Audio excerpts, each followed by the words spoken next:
అలానే ముందు నేను ఇన్స్పెక్షన్ మొదలు పెట్టించేసి బాల్ సదన్ విజిట్ చేశాను. దాంట్లోనే శిశుగృహ కూడా అంటే చాలా బాగా రన్ చేస్తున్న దేశవ్యాప్తంగా మంచిగా రన్ చేస్తున్నాయి. అంటే ఇప్పుడు హైదరాబాద్ వెళ్తే భరోసా సెంటర్ ఉందండి, ఏదైతే సుప్రీంకోర్టు గైడెన్స్లో చైల్డ్ ఫ్రెండ్లీ కోర్టు, అట్లే మనకి అడాప్షన్ సెంటర్లో బెస్ట్ అడాప్షన్ సెంటర్ లాగా దాన్ని గవర్నమెంట్ బిల్డింగ్ కట్టి ఇవ్వడం అనేది విశేషం అన్నమాట. అండ్ నీట్నెస్, క్లీన్లీనెస్ ఇదంతా కూడా చాలా బాగుంది. కానీ కరోనా సమయం మనకి కోవిడ్-19 కాబట్టి జాగ్రత్తలు తీసుకోవాలి. దూరం నుంచే చూడటం జరిగింది. ఇప్పుడు ఈ జిల్లాలో విశేషంగా జరుగుతున్న ఏదైతే ముస్కాన్, దేశవ్యాప్తంగా ముస్కాన్ అవుతుంది. కానీ నేను ఒక 10 రాష్ట్రాల్లో ఇప్పుడు ప్రవాసం చేశాను. లాక్డౌన్ ముందు 6 నెలల్లోనే నేను 10 రాష్ట్రాల్లో చిన్నపిల్లల కొరకు మా కమిషన్ తరఫున పిల్లల కోర్టు టైప్లో బెంచ్ కండక్ట్ చేయడం జరిగింది. కొన్ని జిల్లాల్లో ముస్కాన్ అనేది ఇంప్లిమెంటేషన్లో కూడా ఉండదు, అట్లా ఉంటుందన్నమాట. అసలు రిపోర్టు ఇవ్వడం కూడా సరిగా రాకుండా అట్లాంటి జిల్లాలు కూడా మన దేశంలోనే ఉన్నాయి. కానీ ఇక్కడ 2000 పైన బాల కార్మికులని ఈ సమయంలో పనిచేయడము, ప్రతి డిపార్ట్మెంట్ ఎంప్లాయీ ఎవరు కూడా వాళ్ళ ప్రాణాలకు లెక్క చేయకుండా పిల్లల రైట్స్ దాంట్లో ఈ డిపార్ట్మెంట్స్లో వర్క్ చేయడం అనేది విశేషం అండి. ఎందుకంటే మేము ఇప్పుడు రివ్యూ మీటింగ్స్ చేశాము మొత్తం అన్ని స్టేట్స్ నుంచి. వాళ్ళ రిపోర్టింగ్లో మీ అనంతపురం జిల్లాది ఇంత విశేషంగా అవుతుంది అనేది రిపోర్టింగ్ కూడా రావాలి, పైకి రావాలి. సో ఇక్కడ నేను రావడం అనేది, నేను వీళ్ళ రిపోర్టు ఏదైతే అక్కడ ఇంకా కొంచెం ఖాళీలు ఉన్నాయో అవన్నీ పూర్తి చేయించేసి బెస్ట్ సక్సెస్ఫుల్ డిస్ట్రిక్ట్ లాగా మనం ముందుకు పెడతాం. ఇక్కడ చైల్డ్ మ్యారేజెస్ సమస్య ఏదైతే ఉందో, లేకపోతే ఇటుక బట్టీలలో బాల కార్మికుల సమస్య ఉంది, ఇప్పుడు చెప్పారు జోగిని వ్యవస్థ ఏదైతే ఉందో, అది ట్రాఫికింగ్ ఏదైతే జరుగుతుంటుందో అన్నీ కూడా తగ్గుముఖానికి పట్టినాయి అని తెలవడం చాలా సంతోషం. కానీ ఇంటర్నెట్ యాక్సెస్ తోటి పిల్లల భవిష్యత్తు ఎట్లా ఉంటుందో అని బెంగ. మెంటల్ హెల్త్ సర్వీసెస్ మన డిస్ట్రిక్ట్స్లో కొంచెం తక్కువగా ఉంటాయి. చిన్న చిన్న సమస్యల వల్ల కూడా ఇవాళ రేపు ఏదైతే పిల్లలు డ్రాస్టిక్ స్టెప్స్ తీసుకుంటున్నారో వాటి నుంచి వాళ్ళు బయటకు వచ్చేటట్టు వాళ్ళ కౌన్సిలింగ్ ఫెసిలిటీస్ చేయడం కానీ, లేకపోతే కాస్త డ్రగ్స్ కానీ మిగతా డ్రగ్ అబ్యూస్ ఏదైతే చేస్తుంటారో వాటి మీద కూడా శ్రద్ధ పెట్టాల్సి ఉంటుంది. ఎందుకంటే మన కాస్త తక్కువే ఉంది ఈ డిస్టిక్లో.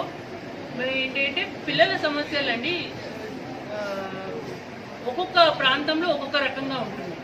కాబట్టి ఈ టీంలో చూసింది ఏంటంటే అనంతపూర్ డిస్టిక్కి సంబంధించిన పిల్లల సమస్యలు ఏమున్నాయి, వాటి సమాధానాలు ఎట్లా తీసుకోవాలనేది వీళ్ళు ముందు నుంచి ఆలోచించి పనిచేస్తున్నారు.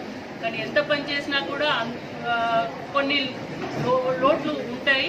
వాటిని పూర్తి చేయడానికి అందరు కలిసి కష్టపడి పనిచేయాలి. నా విజిట్ ఈ డిస్ట్రిక్ట్ టీమ్ మీటింగ్ కాకుండా ఒక ప్రత్యేకమైన ఇన్స్పెక్షన్ కొరకు వచ్చాను.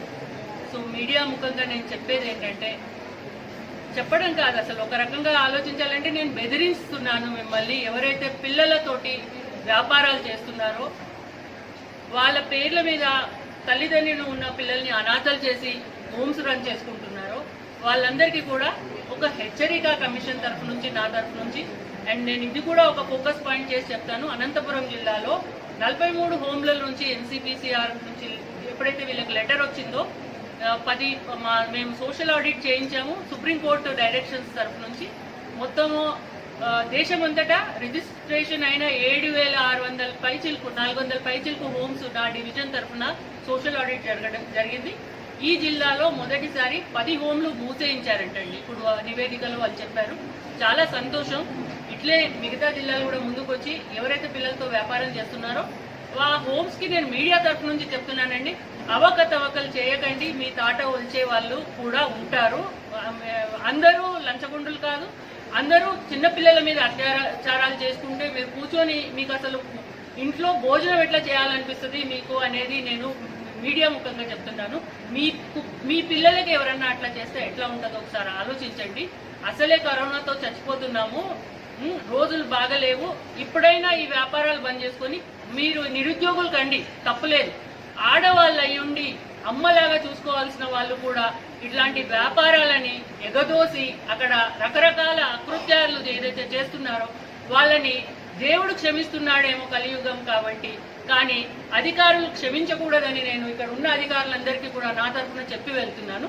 ఇంతేకాకుండా ఏదైతే భిక్షక వృత్తి మళ్ళీ మొదలు పెట్టించేస్తారు పిల్లలతోటి, రకరకాల వ్యాపారాలలో దించుతుంటారు. మన కుల వృత్తి నేర్పాలి పిల్లలకి, వాళ్ళని ప్రయోజకులు చేయాలి, వాళ్ళని మంచి చదువు చెప్పించాలి. కానీ పశువులు కూడా చేయని విధంగా పక్షులు కూడా ఎప్పుడు వాటి పక్షులు చేయకుండా వాళ్ళు పెంచి పోషించి కష్టపడి రెక్కలో చెదిరిపోతే ఆనందంగా ఉంటాయి. మనమేమో పిల్లలని వాడుకుంటున్నాం మన కొరకు అనేది.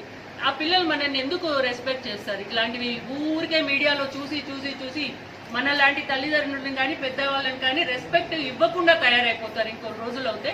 అండ్ వాళ్ళకి ఎక్స్ప్లోటేషన్స్ మీడియా ఊరికే చూపెట్టకూడదండి. ఒకసారి న్యూస్ వచ్చిందంటే కూడా మీరు మొత్తం ఫాలో చేయాల్సి ఉంటుంది. జేజే యాక్ట్లో మీకు పనిష్మెంట్ కూడా వచ్చేస్తుంది. ఇప్పుడు లేటెస్ట్ కేసెస్ చూపెట్టడం కానీ వాళ్ళ పేరు రివీల్ చేయడం కానీ చేయకూడదు. అండ్ దాన్ని హైలైట్ చేయకూడదు, ఎందుకంటే మిగతా పసి మనుషుల మీద ప్రభావం పడుతున్నది. ఒక రేప్ అయిందో లేకపోతే ఇంకేదో అయిందో లేకపోతే ఆత్మహత్య చేసుకున్నారో రిపీటెడ్గా చూపెట్టడంతో బాగా ప్రభావం పడుతుంది. కాబట్టి ఇప్పటికీ చాలా రెస్పాన్సిబిలిటీతో మీడియా పనిచేస్తుంది, చాలా సంతోషం.